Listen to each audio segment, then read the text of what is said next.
બોલો બા. જય શ્રી કૃષ્ણ. શું નામ તમારું? સુશીલાબેન. કેટલી ઉંમર થઈ? 87 થી 88. ક્યોના છો તમે? કાઠિયાવાડ થયા? ના, અહીંયા અમદાવાદમાં. અચ્છા. કોણ છે તમારા ઘરમાં અત્યારે? કોઈ હું એકલી જ રહેતી. એકલા? કેટલા વર્ષથી એકલા હતા બા? હા, 20 વર્ષ. 20 વર્ષથી એકલા છો તમે? મરી ગયા પછી હું જાતે કામ કરીને ખાતી. જાતે કામ કરીને ખાતા હતા? અત્યાર સુધી કામ કર્યું? અત્યાર સુધી કર્યું. પણ ભાડું મારું 4000 હતું. મારી જગ્યા રહેવાના હતા. ભાડે રહેતા હતા તમે? 4000 ભાડું બી અત્યાર સુધી ભર્યું? પણ આવું ભરાયું છે નહીં એટલે પછી ઘર ખાલી કરી દીધું. કોને બતાવ્યું વૃદ્ધાશ્રમ બા?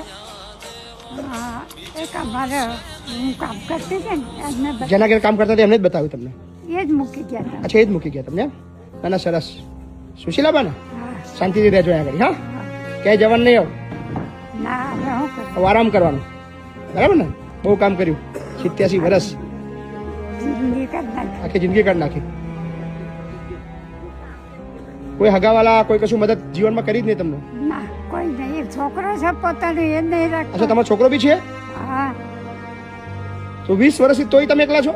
એકલી છું. કઈ ગયો છોકરો તમારો? ક્યાં રહે છે? એ અમદાવાદ જ રહે છે. અમદાવાદ રહે છે? તો મળવા જોવા બી નહીં આવતો? હા, મમ્માને કઈ ના જોવાના. શું વાત કરો છો? તો